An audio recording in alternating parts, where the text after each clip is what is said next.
PAX Preview is brought to you by Netflix. Happy to be joined by Chris Charla. You're the director of ID at Xbox? Yep, ID at Xbox. It's our new self-publishing platform for Xbox One. Obviously, this was an announcement that was really kind of explicated when it was at Gamescom. I guess my first question is, this must have been in the works for a while. Why wait so late in kind of this marketing drive to the launch of the Xbox to actually make such a significant announcement, especially considering that Sony had kind of identified this all the way back in February? Yeah, it's absolutely been in the works for a while. We've been architecting Xbox One exactly to support this type of thing. In terms of why we waited, hey, we had a lot to talk about. So, I mean, was this with the clarity that it was explained at Gamescom? I mean, when did you kind of decide, okay, this is what the system, the process, and the regulations are going to be? So it's been something we've been talking to developers about for a really long time. Obviously, we're always talking to the developers we work with, and as as the kind of game industry has matured, the independent development scene has matured, it really became clear that developers wanted an additional pathway onto Xbox in addition to having a publisher or working with Microsoft Studios, and so it just seemed like the right thing to do, so we got it going. So with self-publishing, you're allowing sort of the wholesale price to be set by the developer. Obviously, the retail price will be adjusted. If you don't mind kind of explaining how that dynamic works. I think it sounds more odious than it actually is. It really works exactly the way it works on Xbox right now. It's just the developer or publisher sets the wholesale price, Microsoft sets the retail price, and we make sure, we work really closely with our development partners and our publishing partners to make sure we have things where everybody wants it to be. Now, one of the more significant things that was announced is that the Xbox One itself is a console that you can develop directly onto. Obviously, very few people have one in their possession, so you're having to be a little bit selective ahead of the launch of the console. Who's going to get a development kit to be able to make games on it? What is the criteria that you're using to for someone to be in or for someone to be out? Yeah, so obviously our plan long term is that everyone is going to be able to use their Xbox to make games. We kind of have a vision that in addition to being a great platform for playing games and enjoying entertainment, Xbox is also a platform that anybody can make games on, anybody can create with, all the way from a studio like who's making Titanfall to an independent developer, even down to somebody like me who can't code my way out of a paper bag. I can use something like Exactly. We can use something like Project Spark to make our own game experiences without any coding experience at all. In terms of the ID at Xbox program, we opened it up last week. We've got a ton of applications, and we are sending out dev kits now because obviously right now you do need a dev kit. And we're starting with developers who have some experience just to help us get the kinks out of the system, guys who have shipped before, but we're opening it up as broadly as possible, as quickly as possible.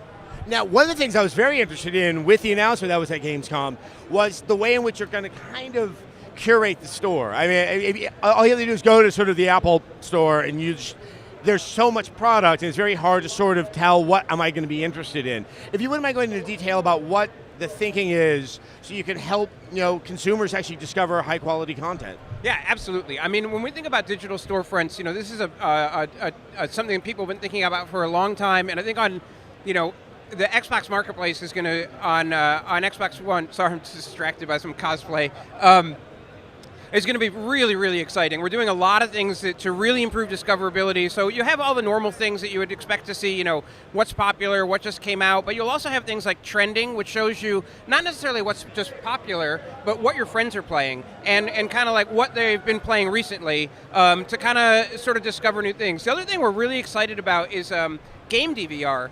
So obviously you can take clips, put some edits on them and upload them, and of course it's going to be used for things like bragging, headshots, that kind of thing, but we really think it's also going to be used as a discovery mechanism too. I know for me personally, like when I first heard about Minecraft, it took me a little while to grok it. I mean, this is way back 2010, somebody was like, oh, it's a voxel sandbox, dude, and I'm like, okay, voxel sandbox, and then I got on YouTube and saw it and I bought it immediately. And so we really think that game DVR is going to be a huge way that people are going to actually be able to share games with their friends and a great way to discover new content.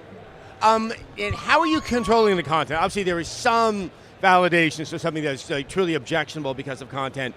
Is there going to be any kind of evaluation in terms of quality? So there, because look, there's a lot of crap out there, and that usually gets in the way of finding the good stuff. Yeah, so obviously we're not looking to be censors. So we are looking to make sure that really objectionable content doesn't come on the platform. But if you look at Xbox 360 and kind of the breadth of content, excuse me, that was available on 360. That kind of gives you a good idea of the kind of stuff we're looking for. And obviously we're controlling for quality. You know, games do have to go through certification. We want to make sure that for players, when they start their Xbox One, they see the broadest availability of content, the most diverse selection of games, and they want to know that those games are going to perform as expected. So how would you, obviously Sony is also making some very significant sort of inroads and really identifying themselves with indie developers, with self-publishing. How would you characterize the similarities or the distinctions between Xbox One and the PlayStation 4? Well, we're really just focused on doing what's right, and we've talked to more than 50 developers as we started to shape this program. We're continuing to talk to tons of developers. Even the last week, we've had tons and tons of conversations, and we're really focused on just doing what's right for developers on Xbox One, and so far, people seem pretty pleased with what we've announced.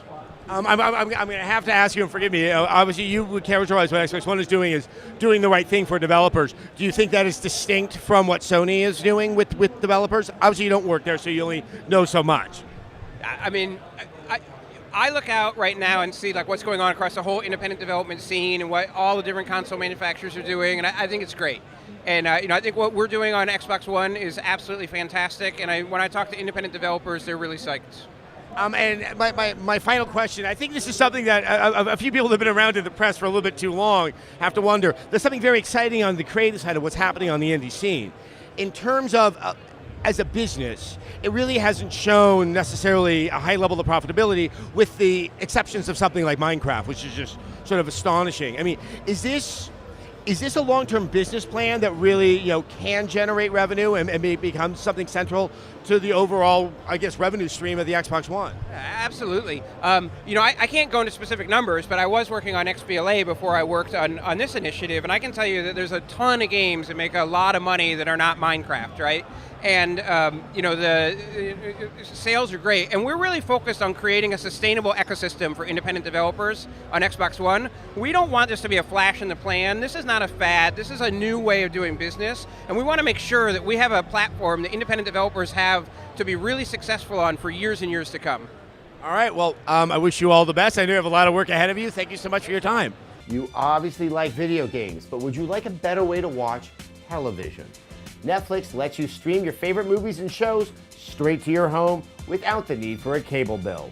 All you need is an internet connection and a Netflix-enabled device like a PC or Mac, smartphone, or hey, even a video game console.